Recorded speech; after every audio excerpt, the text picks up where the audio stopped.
Welcome to Bite Size with Ryan, a podcast where I talk about interesting thoughts and ideas around applying affordable technologies to help solve problems or to make life easier.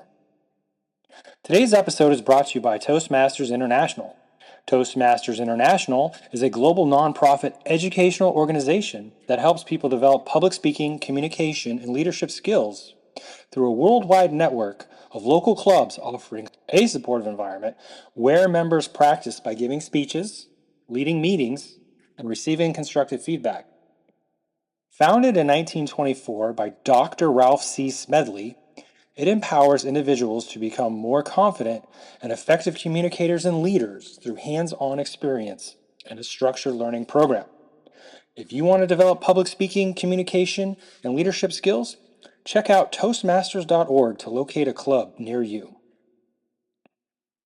Today, I'm going to talk about setting up your own private media server so that you can take back control of your media. Imagine having your very own personal Netflix or Spotify account. If you have an older computer or laptop, you may already have everything you need to get started. But first, I'm going to talk about the history of media consumption and why it might make sense for you to set up your own media server in 2025. Once upon a time, average consumers would purchase and own their own media.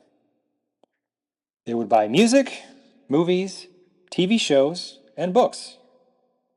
For movies, I'm talking about VHS and then later DVD, and today, Blu-ray. For music, it started with vinyl, then it was cassettes, then CDs.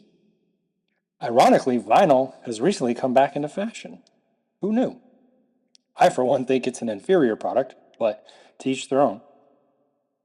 For books, it was paperback, or if you wanted something more sturdy, you could purchase a hardcover version. Fast forward to today, and we have ebooks. Think Amazon Kindle. At the time, owning media was expensive, but affordable enough if you really wanted to own it. VHS movies in particular were very expensive, with some peaking up to $30 in the late 80s, early 90s. Adjusted for inflation at the time of this recording, late 2025, that's equivalent to $74 today. For music, vinyl and cassette tapes were between $8 and $10. CDs, $12 to $15.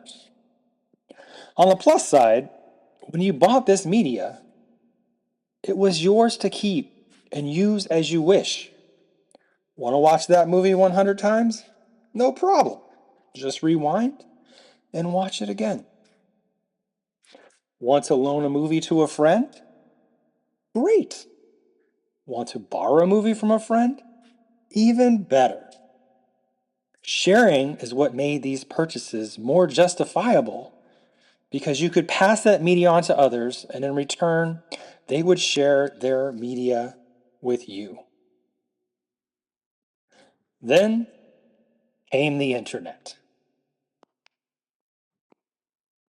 In the early 2000s, consumer internet speeds in the United States went up drastically. With the transformation from dial-up internet speeds of 56K to cable modems, downloading 1 to 5 megabits per second. This allowed for easy sharing of music and did not tie up the phone line. Think about Napster and LimeWire. Very popular tools while I was in college. All your songs on your computer are available for anyone to download. In return, you could download music from anyone else on the internet for free. With a cable modem, you could download an entire album in a matter of minutes. Sure, you might end up with some poor quality music that is mislabeled, cut off, or even something entirely different. It was a huge mess, but it was free. To media companies, this is considered piracy, and the media companies took notice and started taking action. In the beginning, copyright owners would send takedown notices for infringing content. They would send this notice to your internet service provider. This would often result in strikes against your account, leading to warnings, throttled speeds, or termination of service for repeat offenses. Can you imagine not having internet access at your house? Some consider the internet in the home a necessity, much like water and electricity. And I agree. In a worst case scenario, copyright owners would sue you and take you to court, charging an astronomical fee for every song file that you share. In April 2000, the band Metallica sued Napster for copyright infringement after discovering an unreleased demo track called I Disappear had been leaked to the platform, along with their full catalog available for free downloads by hundreds of thousands of users.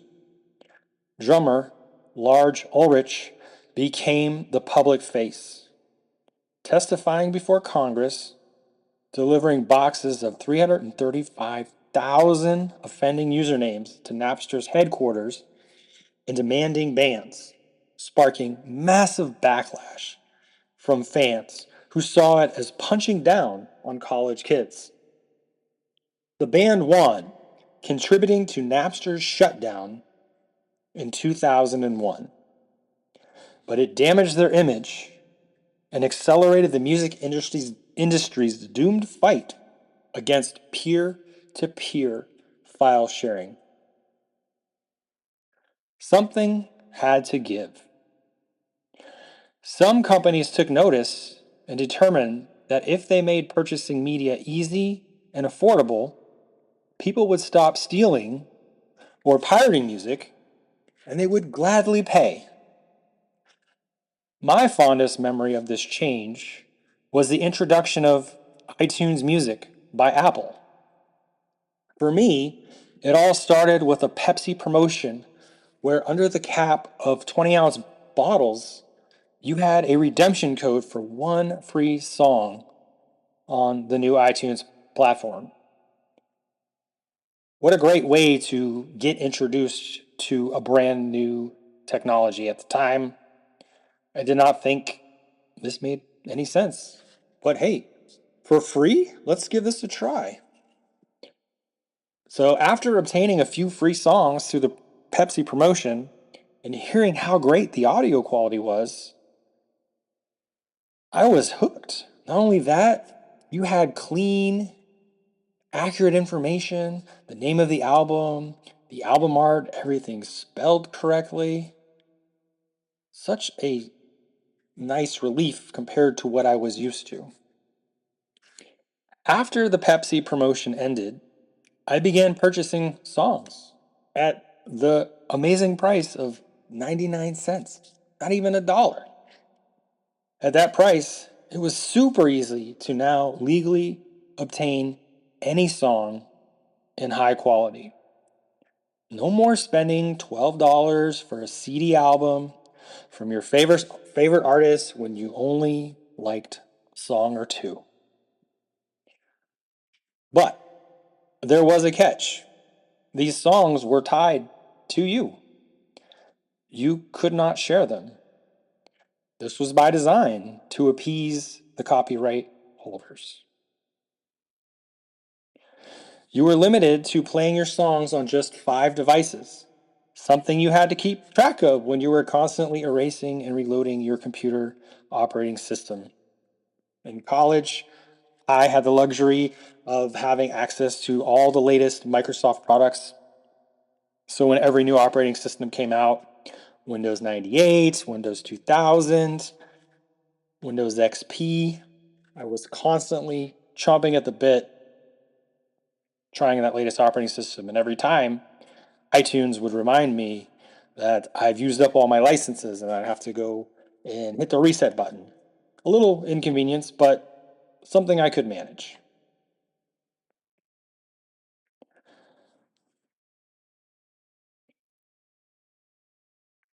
And even though it was an inconvenience, I went all in.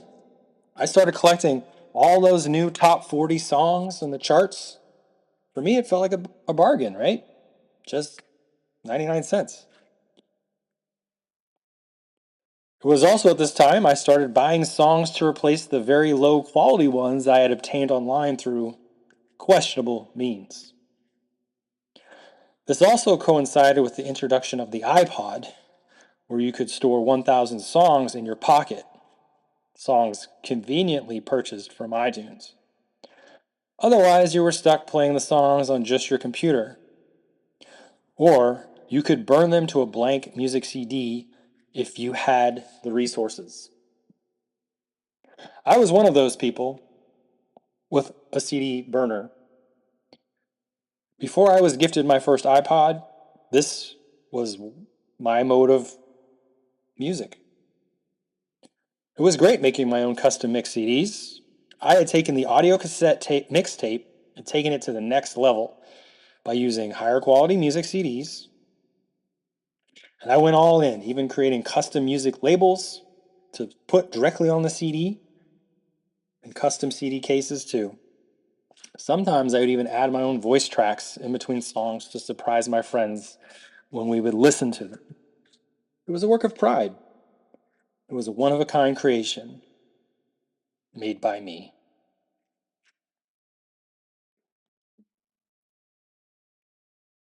To me, iTunes was the beginning of the transition away from publishing physical media to purchasing digital media. Microsoft followed up with the Zune player and the Zune marketplace, and others came after. As internet speed increased, you could now do the same for movies and television as you did for music before. iTunes now allowed you to buy new episodes of TV shows like The Office or the latest Disney. Later on, you could purchase books from the Apple iBook store, so long as you viewed that book on an Apple device, starting with the iPad. As time went on, we then transitioned from purchasing digital media to subscribing through streaming services. You no longer had to purchase this digital content. You could simply pay a monthly subscription fee to access all the content. In the beginning, it was great. You could stream Netflix movies and TV shows for just $8 a month with no commercials, and you could share the service with your family. Fast forward to the present day, and you still have Netflix, but you also have Peacock, Hulu, HBO Now, and Disney Plus, just to name a few TV movie streaming services. But you also have music services as well. Apple Music, Spotify, to name a few. In the beginning, these services were awesome. You could watch or listen to almost anything you want with no commercials and at a very reasonable price. Presently, prices have slowly gone up, and you still have to watch or listen to commercials. Most recently, Amazon Prime Video, a service you get for free when you have an Amazon Prime subscription, has now added commercials to its video streaming service. Want to remove those commercials? You now have to pay a $3 upcharge per month to get back to where you were before. Why are we paying more and getting less? Enter what author Cory Doctorow calls enshittification, described as the inevitable decay of digital platforms. Here's how it works. Streaming services start out amazing to hook you with cheap, ad-free access to everything. Once you're locked in, they squeeze creators with worse royalties, then turn to us, the subscribers, hiking prices, adding advertisements, even to premium tiers, like Prime Video. Password sharing crackdowns, and content vanishing because of licensing games. Netflix splits into two, basic and basic with ads. Standard, premium. Disney Plus, bundles, then unbundles. Search results bury what you want under sponsored junk. It's all about dialing up profits for shareholders. And once they have monopoly power over your viewing habits, things start to really go downhill. Does this sound familiar to you? Many popular TV shows or movies are only available on a specific platform and move from platform to platform over time. TV shows like The Office and Friends used to be on Netflix. Now, if you want to watch Friends, you have to go to HBO Max. And if you want to watch The Office, you have to go to Peacock. This requires purchasing multiple streaming services. These costs start adding up quickly. And the same goes for movies. Next, Netflix will even advertise that a movie will be leaving its service at the end of the month. Why do we have to keep track of where movies are located? This has become so cumbersome that there are sites dedicating to helping you find where movies are located.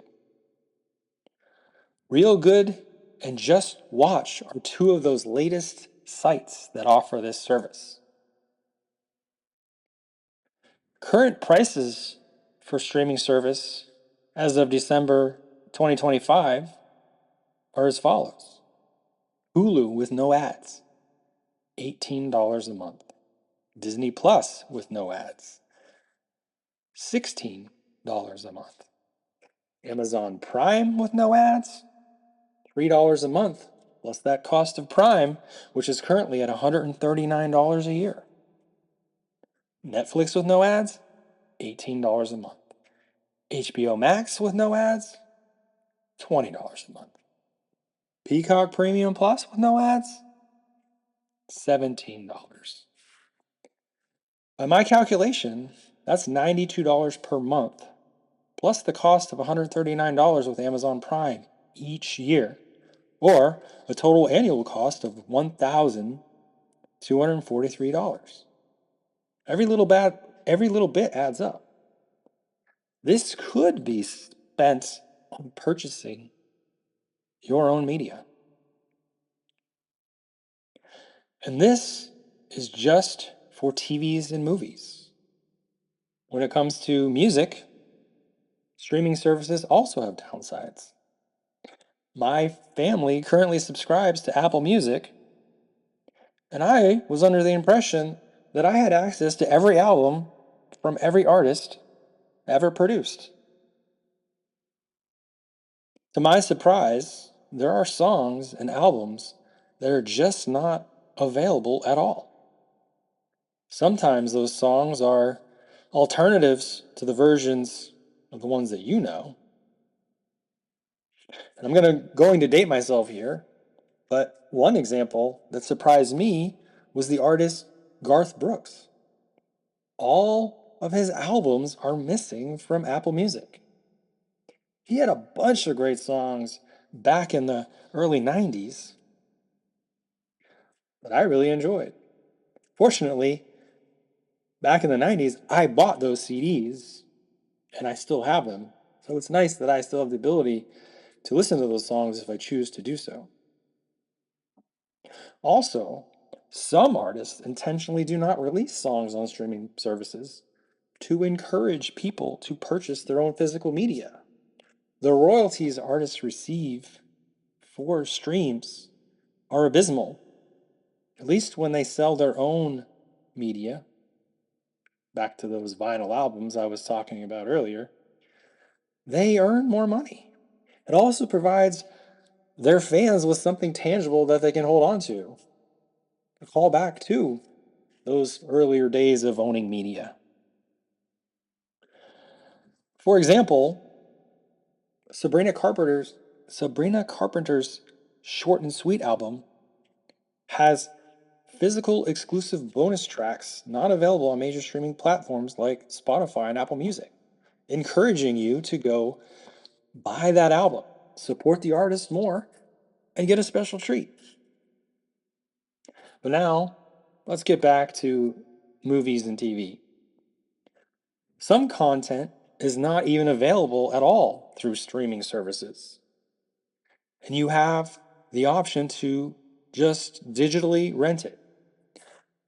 That's not a bad proposition if you know you will only want to watch the movie one time.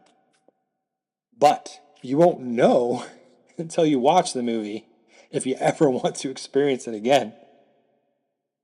Once you rent the movie, you have 30 days to start watching it. And once you start watching the movie, you only have 48 hours to finish it. Something comes up, you get pulled away, you don't get back to it in 48 hours? Too bad. You're going to have to rent it again. Some of the rental fees can actually be close to the cost of purchasing a physical copy of that movie if you're resourceful and go a pre-owned route.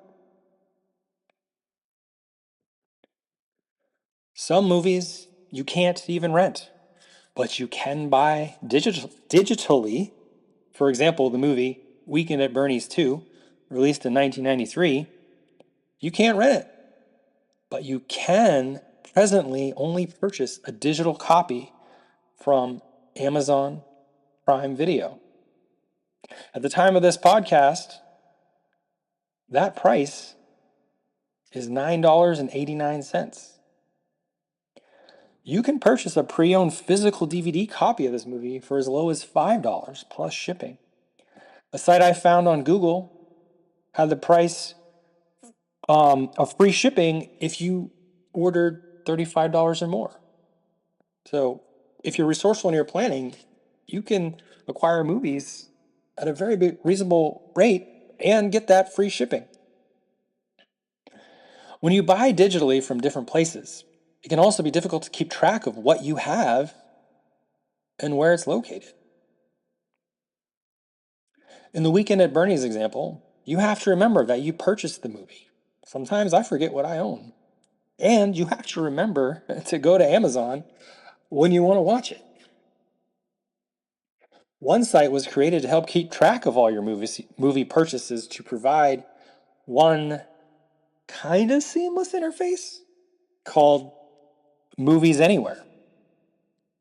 Movies Anywhere is a free cloud-based digital movie locker and streaming service now run by Disney that syncs your purchased or redeemed digital movies across linked retailers like Amazon, Apple, Google TV, and Fandango at Home, also known as Vudu, letting you watch them in one unified library on any compatible device without repurchasing. Launched in 2014 as Disney Movies Anywhere, it expanded in 2017 with studios like Sony, Universal, and Warner Brothers. Joining via key chest technology to verify ownership, redeem disc codes, and enable features like family sharing, example, Screen Pass or temporary loans. Though it excludes Paramount and Lionsgate and isn't true ownership since access relies on those retailer licenses. While researching for this podcast, I forgot I have 95 movies available through this service. They all came from when I purchased all those Disney movies when my daughter was young. They came with a digital code. That's where they all ended up. I forgot about them. And when you want to watch through this service, you have to log back in. If you have an Apple TV, an Amazon Fire TV, a Roku TV, you have to go through that login process every time. That's a lot of mental gymnastics when I'm just sitting in front of my TV and I just want to start watching a movie. Now I gotta go get my remote control. Have you tried entering a password using your TV remote control? I, for one, use pretty strong passwords, and those special characters can be hard to find, and I'm very mistake prone when I'm trying to enter those codes. Fortunately, some providers now give the opportunity to scan a QR code with your phone, and then you can log in with your phone. But still, it's a minor side quest that you have to go through just to watch your content. Not everyone participates in movies anywhere, so you still have to keep track of those. And how long will this service be around? In the future, will the media be accessible? I foresee a day in the future where these services will just shut down and all those movies are going to go with it. There's already been one attempt to do this. Sony's PlayStation division told customers in late 2023 that all Discovery TV content they purchased, including shows like Mythbusters, would be removed from their libraries at the end of the year due to licensing changes, meaning they would lose access to everything they had purchased and there'd be no refunds. After widespread backlash and negative press about erasing paid content, Sony later updated its stance with Discovery and announced that these shows would remain available instead of being deleted, effectively walking back their original plan. As services age, it will be difficult to gain access to things that you purchase. Will you have a PlayStation 4 10 years into the future and be tied to just that device to watch that content you paid? I can see an example where maybe you want to watch Mythbusters and show your child who's now interested in science an experiment that they covered. PlayStation 4 might only might be the only way to watch that episode where they tested that theory from the movie Real Genius, where can you pop a piece of popcorn with a laser, and can you pop enough popcorn to destroy a house? What if your PlayStation breaks? You have all these caveats to just watch your media. And again, you have to remember, I did buy that episode of Mythbusters, and I did buy it on my PlayStation. Let's go find that PlayStation and get it fired up. This is the time to call out a critical consideration. When you buy digital media, you don't actually own the media. You own a digital license that allows you to consume that media, and it is not transferable. You cannot easily loan these items to friends and family. Did you know that Kindle books are also a digital license that is not transferable? That means you cannot transfer your books to your family and you're unlikely passing away. Also, you're at the mercy of having an internet connection when you want to watch this media.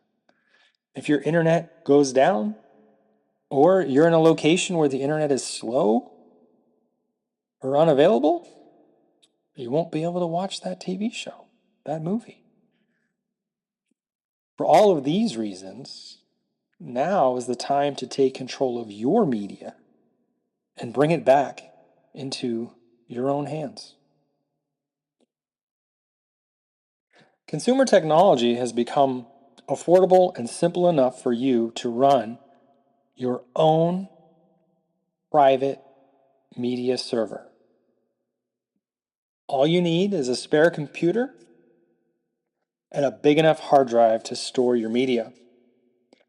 That laptop you retired last year, that old desktop from a few years back, both can be prime candidates to be your new media server. Already have a network attached storage device, also known as a NAS?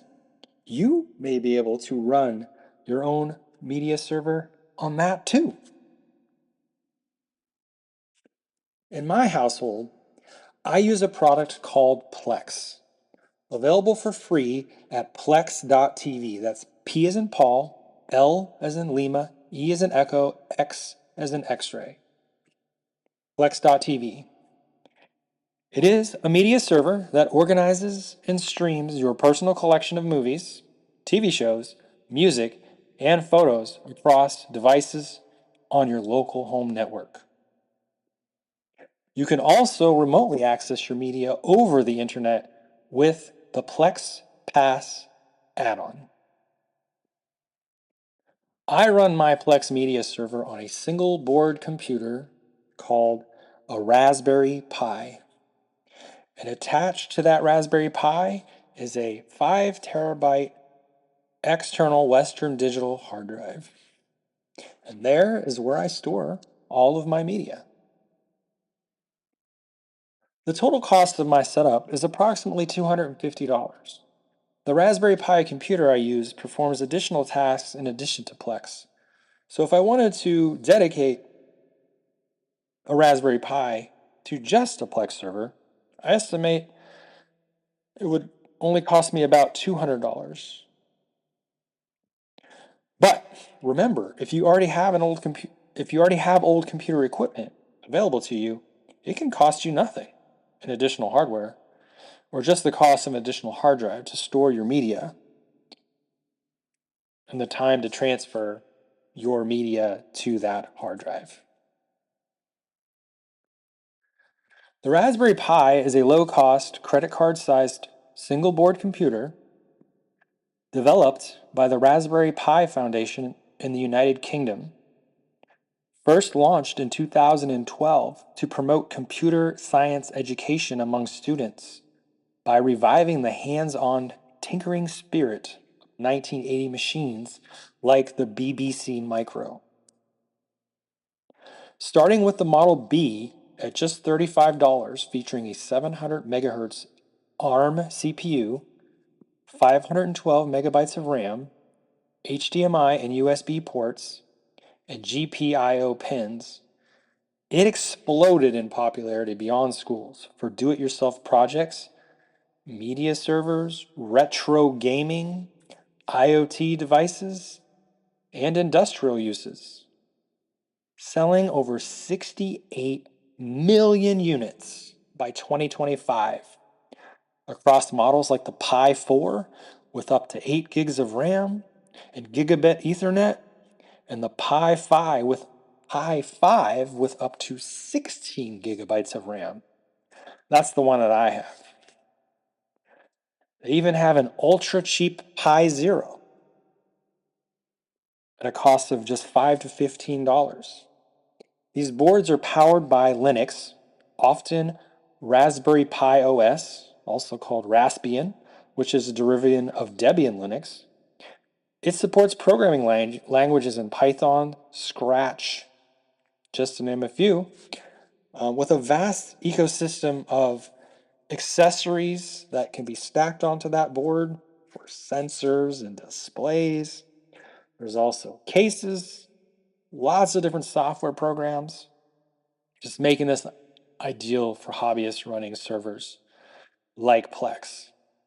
And one of my main reasons for going with a Raspberry Pi is that it doesn't consume a lot of power. So if it's something I'm going to leave on all the time, I want to be power conscious so I don't lose money by having a high electric bill having a computer sitting idle doing nothing most of the time.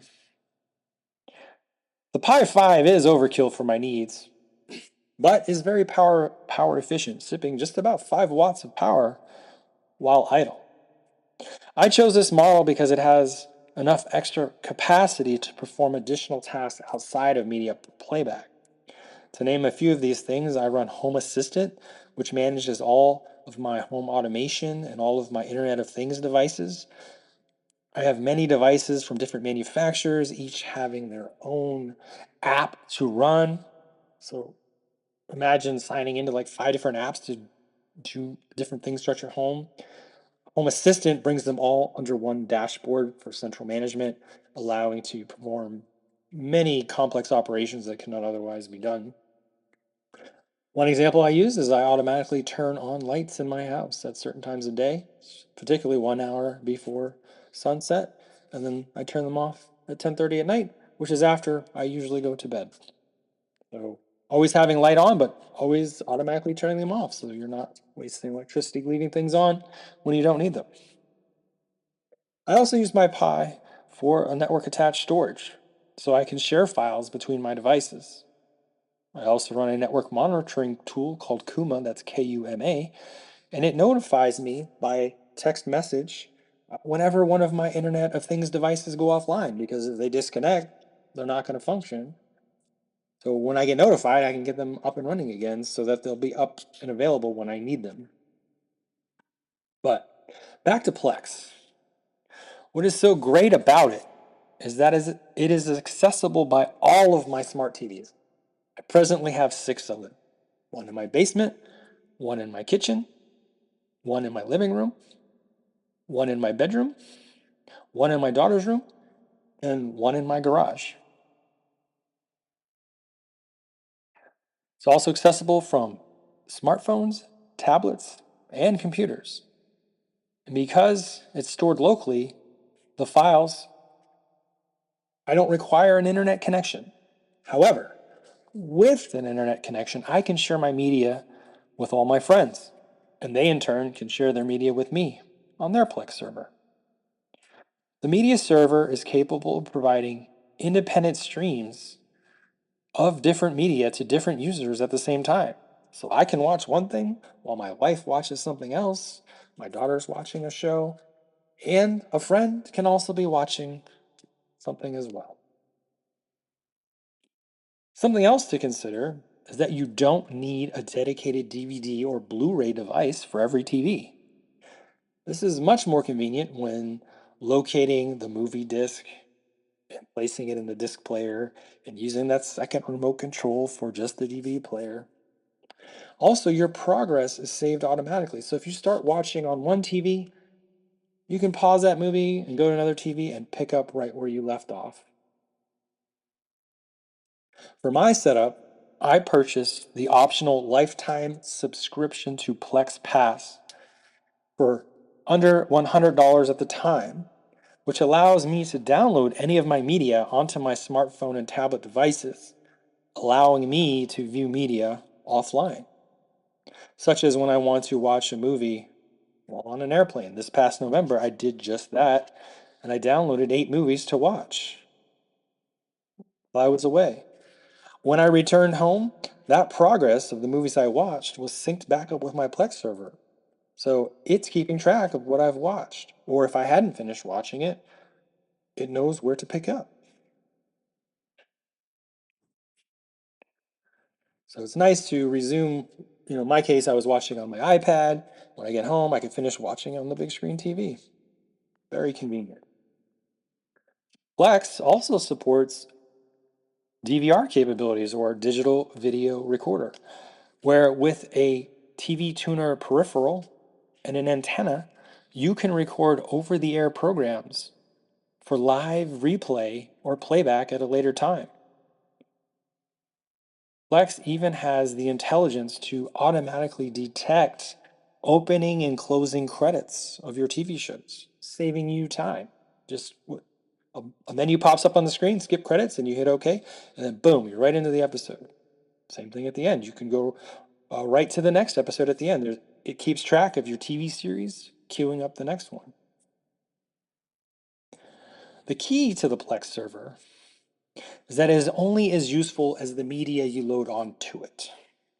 So now I will explain how you can go about loading media onto your media server, or Plex server in my case. Now here's where I have to state that I am not a lawyer, and copying media files may be illegal in your country or jurisdiction if you have to break encryption to do so. DVDs and Blu-ray discs have encryption. So before copying Blu-ray and DVD media to your server, make sure it's lawful to do so. First, you're going to need a tool to copy your media onto your hard drive. You're going to need a Blu-ray or DVD disc drive that is capable of reading that media you want to copy or back up. Depending on the age of your computer, you may already have one. Unfortunately, because these devices are not in high demand anymore, they cost around $100 to obtain a portable external model these days. That's what I went with. I actually got a Blu-ray external portable hard drive for approximately $110 a few years back, and it's what I used with my new Blu-ray movies. Prior to that, I was using the DVD player that came with my old laptop. Next, you're going to need a tool that can remove the copy protection on the DVD and Blu-ray discs and copy that file onto your hard drive. My go-to tool for DVD and Blu-ray backup of TV shows and movies is called Make MKV. That's MAKE, M as in Mike, K as in Kilo, V as in Victor, and it's located at makemkv.com. MakeMKV is a popular free with optional paid beta key for full access support software tool for Windows, Mac OS, and Linux that they say rips, I say backup and converts DVD, Blu-ray, and HD DVD discs into MKV container files, bypassing copy protection like AACS and BD+, while preserving all original video and audio tracks, chapters, subtitles, and metadata in a lossless one-to-one copy without re-encoding. It's widely used for personal backups before feeding files into downstream tools for compression. So what this does is it will make an exact copy of your movie, but it will remove that encryption. MKV stands for Matroska Video. Matroska is named after the Russian word matryoshka, referring to the traditional nesting dolls that open to reveal smaller dolls inside, mirroring how the MKV container format nests multiple audio, video, subtitles, chapters, and metadata streams within a single flexible file. The project founders chose this descriptive name in 2002 to symbolize its layered, extensible structure, distinguishing it from rigid formats like MP4. Something to be mindful of is that you need to reactivate the software over time. Make MKV's free beta version requires reactivation with a new beta key roughly every 30 to 60 days, typically 1 to 2 months, which the developers post in their forum, their official forum, when the old key expires. Unlocking full Blu-ray DVD ripping features, backup features, until the next cycle. Sometimes you might have to wait a week or two before the developers post the new key in the forums to reactivate. If you really like the product and you want to support the developers, a one-time $60 lifetime key eliminates this inconvenience, providing permanent access for all future updates. For me, I just wait until the new key is available because I'm not in any hurry. And I'm not too excited about sharing my credit card number with somebody online who may have questionable software, but it's highly touted and I've never had any issues with it. on my computer. After downloading and installing Make MKV, you launch the program and insert your DVD or Blu-ray disc. The software will scan and list all titles. The main movie is usually the longest one. It lists audio tracks, subtitles, and extras in a tree view. You select the main title by checking its box, and then you review and pick your desired audio. For example, English 5.1 surround and subtitles, English. You uncheck all the junk things like trailers or menus that you don't need, freeing up space, while previewing streams via the built-in player. Choose the output folder, the yellow icon, and then you just hit the Make MKV button, and it backs up losslessly to MKV files, taking anywhere between 10 and 90 minutes depending on the disk and your drive, preserving everything exactly as it was on the disk in one single file. After the file is created, I like to preview the finished product by using another great tool called VLC. That's Victor Lima Charlie, available at VideoLAN, that's L as in Lima, A as in Alpha, N as in Nancy.org. VLC, originally called VideoLAN Client, is a free open source media player developed by VideoLAN Project in 2001, and then it's available on Windows, Mac OS, Linux, Android, iOS, and more. And it's renowned for playing virtually any video and audio format, including MKV, MP4, AVI, FLAC, etc., without needing extra codecs or plugins. I like to think of it as a Swiss Army knife with video players. It supports streaming from network services, Blu-rays, DVDs, live TV, digital video broadcasting files. It reads subtitles. It has chapter sync. It even has advanced filters to interlace, crop, rotate. You can even record with this tool, make conversions, and make playback tweaks like speed control. You could speed it up, slow it down. It even supports 360-degree video, just making it a perfect tool for testing those MKV backups. I like to use VLC to double check that the entire movie and the extras have been backed up properly. And what I do is I take the player slider and I scrub through the video, looking at the beginning, the middle, and the end credits. End credits are always a good sign that you got the right video file. I also make sure that the audio tracks are also correct. Sometimes the menu choices can get mixed up. When you select English, you might end up with French. So when you play that back in VLC and you hear them speak in another language, you know there was a mistake. You can go back and try again. If all is well, I then rename the file to the movie title, followed by the year, and that year is surrounded by parentheses. For example, the movie The Running Man, released in 1987, starring Arnold Schwarzenegger, you would name the file The Running Man, left paren, 1987, right paren. Providing the year eliminates ambiguity when your Plex server locates your movie metadata information. In this example, there's a new version of the movie called The Running Man that was released just this year, starring Glenn Powell. And during my research, I discovered there were two other versions, one from 1963 and another one from 2016. So without that year, you may end up with the wrong movie poster and information displayed inside of your Plex server. When this happens, you can still play the movie, it just can be confusing. Fortunately, you can always fix these issues after the fact. If you're unsure of the year the movie was released, you can go to a great website at imdb.com. That's short for Internet Movie Database.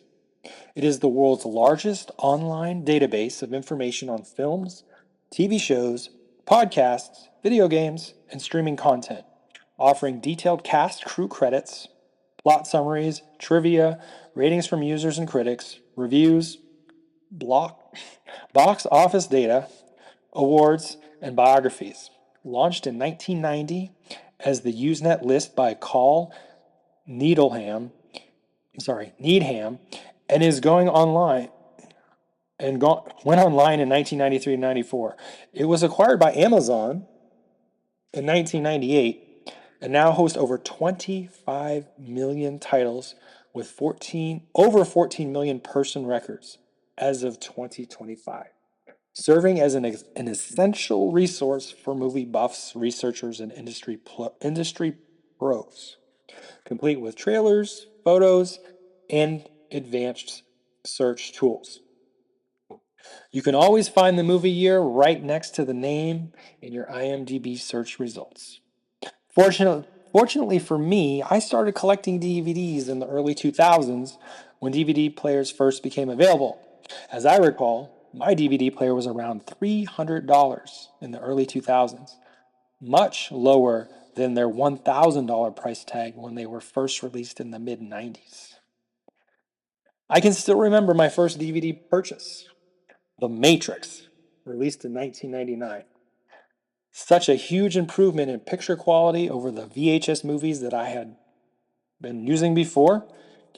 You could use chapters to get to your favorite parts of the movie and all the bonus features not available on regular VHS, like deleted scenes and director commentary audio tracks. And best of all, you didn't have to rewind. Over the years, I managed to collect nearly 200 movies, but as time went on, it became difficult to organize and keep track of them. Some of my movies actually became unplayable, even though they were well cared for and always stored in their protective case. CDs and DVDs can end up with bit rot, or often called disc rot, and it is the gradual deterioration of optical discs that makes them unreadable over time, even if you store them carefully. It typically comes from chemical and physical damage to the disk's reflective data layers, oxidation of the thin aluminum or other metal layer. They break down, a breakdown of the adhesive that bonds the layers together and and is damaged by heat, humidity, ultraviolet light, and other pollutants, all of which can let air and moisture in and corrode the metal. Visually, you might see a brown coffee stain, patches, speckling, pinholes when held up to the light, or cloudy areas. Functionally, it skips, freezes, or the disc suddenly won't play at all. Error correction can no longer recover the corrupted data. DVDs are a bit more resilient than CDs because the reflective layer is sandwiched deeper inside, but both can still suffer, especially cheaper pressings or poorly manufactured batches. So archivists recommend cool, dry, dark storage and making digital backups while the discs are still readable. My case in example, one of the first movies I ever purchased was the movie Clerks by Kevin Smith, director Kevin Smith, a great comedy, uh, self-funded and produced, entirely in black and white. Bought the movie, watched it. 10 years later, I wanted to watch it again. It wouldn't play. I tried 3 different DVD drives and it would not play. And visually, it looked like there was nothing wrong with the disc. That was my turning point when I decided I'm going to start backing up all these discs because there's no guarantee that they're going to be around. And I also want to point out that they were stored in their cases in a cabinet in a cool, dark area.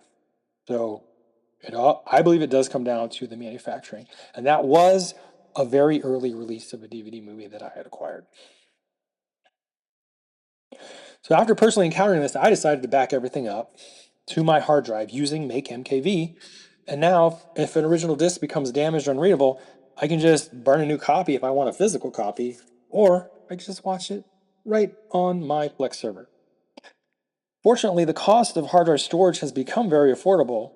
And for under $200, I had obtained an 8 terabyte Western digital drive with enough storage to hold a backup copy of every one of my DVDs. In addition, when I made my movie backups, I could skip the useless content, as I mentioned earlier, like all those previews they force you to watch before you can start the movie. Some discs had full and widescreen versions of the movie. I would just back up the widescreen version. So that backup was half the size of the original disc. And after removing all the unnecessary content, movies were usually around 3 gigabytes in size. A 5 terabyte hard drive, by my calculation, has enough storage to hold over 1,500 DVD movies. Now, Blu-ray discs, on the other hand, are much bigger and are about 10 to 20 gigabytes in size. Fortunately, there are tools to compress these files into a more manageable size. And my go-to tool for compression is called Handbrake. Handbrake, located at handbrake.fr, that's Foxtrot Romeo, is a free open source video transcoder for Windows, Mac, and Linux that converts videos from nearly any format, including MKV backups, into efficient files optimized for playback on various devices and streaming services. It offers presets for devices like Apple TV or Android. It leverages hardware acceleration for processors and video cards and has filters for deinterlacing and denoising, audio and subtitle handling, and compression via modern codecs like H.265, HEVC, or AV1 to shrink Blu-ray backups. For example, a 50 gig Blu-ray can be shrunk down to 5 gigabytes while preserving that Blu-ray quality. And this is ideal for those media server backups. Now, a video codec is software or hardware that compresses, encodes, raw video data to shrink file sizes for storage and streaming, and then it decompresses or decodes it for playback, hence the name codec. It uses algorithms to discard redundant visual information while preserving quality, enabling efficient handling of massive video files across devices. One of the newest codecs I use is H.265, which can compress movies down to approximately 10% of their original size while maintaining excellent video quality. This can make Blu-ray movies smaller than their uncompressed DVD counterpart. Keep in mind that the amount of time needed to compress movies is a function of the speed of your computer. If you have a powerful video card, the GPU can also be used to speed up that process. Fortunately, you can queue up multiple movies to be compressed and have them run overnight. I found that on average it would take an hour or two to compress a movie depending on that length of that movie and what compression settings I was using. Then when the movies are compressed, I always use VLC to compare them with the original to see that their quality is still acceptable. The more compression you use, the smaller the file, but the quality decreases. You can experiment to find a happy medium. When you are satisfied with that result, you can delete the original file to free up disk space, or you can always go back to the original disk and make MKV again to get that original copy.